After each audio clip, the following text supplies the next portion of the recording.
புனித ரமலான் மாதத்துல ஜெருசலேம்ல இருக்க அல் அக்ஸா மசூதி அமைதியா இருக்கு. மார்ச் 2026ல போர காரணம் காட்டி கடந்த 20 நாட்களுக்கும் மேலா இந்த மசூதியை இஸ்ரேலிய பாதுகாப்பு படை மூடி வச்சிருக்காங்க. 1967க்கு பிறகு ரமலான் காலத்துல ஒரு புனித தலம் இவ்வளவு காலம் பூட்டப்பட்டிருக்கிறது இதுதான் முதல் தடவை. இஸ்ரேல் மற்றும் ஈரான் நாடுகளுக்கு இடையில நேரடி போர் நடக்கிறதுனால பாதுகாப்பு அச்சுறுத்தல்களை காரணம் காட்டி மசூதி வளாகத்திற்குள்ள நுழைய முஸ்லிம்களுக்கு முழுமையா தடை விதிக்கப்பட்டிருக்கு. இந்த இடம் ஏன் இவ்வளவு முக்கியமானது?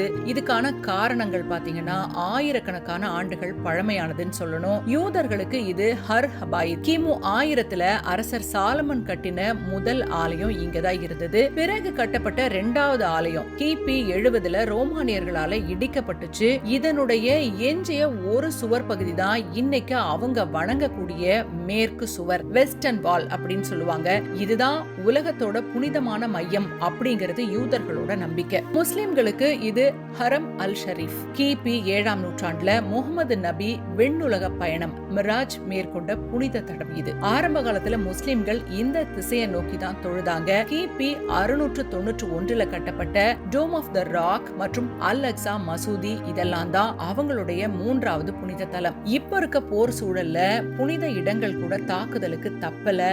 ஈரான் ஏவுகணை தாக்குதல்களை தொடுத்தப்போ அதனுடைய சிதறல்கள் பழைய நகர் பகுதியில விழுந்துச்சு. இது மசூதி வளாகத்திற்கு பெரிய அச்சுறுத்தலை ஏற்படுத்தியதா சொல்லப்படுது. இதே பகுதியில தான் திருக்கல்லறை தேவாலயம் அப்படிங்கிறது கிறிஸ்தவர்களோட மிக உயர்ந்த தலம். இயேசு கிறிஸ்து சிலுவையில் அறையப்பட்டு அடக்கம் செய்யப்பட்டு மீண்டும் உயிர்த்தெழுந்த இடமா இது போற்றப்படுது. சமீபத்திய மோதல்கள்ல இந்த தேவாலயத்திற்கு பக்கத்திலையும் ஏவுகணை துண்டுகள் விழுந்திருக்கு. இதனால ஈஸ்டர் வார வழிபாடுகளும் பெருமளவுல பாதிக்கப்பட்டிருக்குன்னு சொல்றாங்க.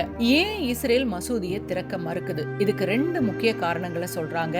ஏவுகணை தாக்குதல்கள் நடக்கும் போது மசூதி வளாகத்துல லட்சக்கணக்கான மக்கள் இருந்தா அவங்கள பாதுகாக்கிறது கடினம் அப்படிங்கிறது தான் இஸ்ரேலிய ராணுவத்தோட வாதம். ஒரு பக்கம் முஸ்லிம்களுக்கு ரமலான், இன்னொரு பக்கம் கிறிஸ்தவர்களுக்கு புனித வாரம். ரெண்டுமே ஒன்னா வரக்கூடிய சூழ்நிலையில மக்கள் கூட்டமா திரண்டா அது ஒரு பெரிய அரசியல் போராட்டமாவோ இல்லன்னா கலவரமாவோ மாறக்கூடும் அப்படின்னு இஸ்ரேலுக்கு ஒரு பயம் இருக்கு. இதனால ஜெருசலேமே ஒரு திறந்த வெளி சிறை மாதிரி இருக்கு. ஜெருசலேம் அப்படிங்கிறது வழிபாட்டுக்கான இடமாவும் ஆன்மீகத்தோட அடையாளமாகவும் தான் பார்க்கப்படுது. ஆனா துரதிருஷ்டவசமா இப்ப இது ஒரு போர்க்களமா மாறி இருக்கு. மசூதிகளும் தேவாலயங்களும் பூட்டப்படுறது அப்படிங்கிறது மதங்களுக்கு அப்பாற்பட்டு மக்களோட அடிப்படை வழிபாட்டு உரிமையை பாதிக்கக்கூடிய ஒரு செயல்தான். போர் மேகங்கள் சீக்கிரமா விலகி இந்த புனித பூமியில திரும்பவும் அமைதி நிலவணும் அப்படின்னு தான் உலகெங்கிலும் இருக்கிற மக்கள் நினைக்கிறாங்க. முஸ்லிம்களை பொறுத்த வரைக்கும் ரமலான் காலத்துல அல் அக்ஸா மசூதியை திறக்கல அப்படிங்கிறது வருத்தம். அடுத்தது கிறிஸ்தவர்களுக்கு ஹோலி வீக் வருது. அவங்களும் வழிபாட்டு தலங்களை திறந்து விடும் எதிர்பார்க்கறாங்க. இஸ்ரேல் அரசு என்ன செய்ய போகுது?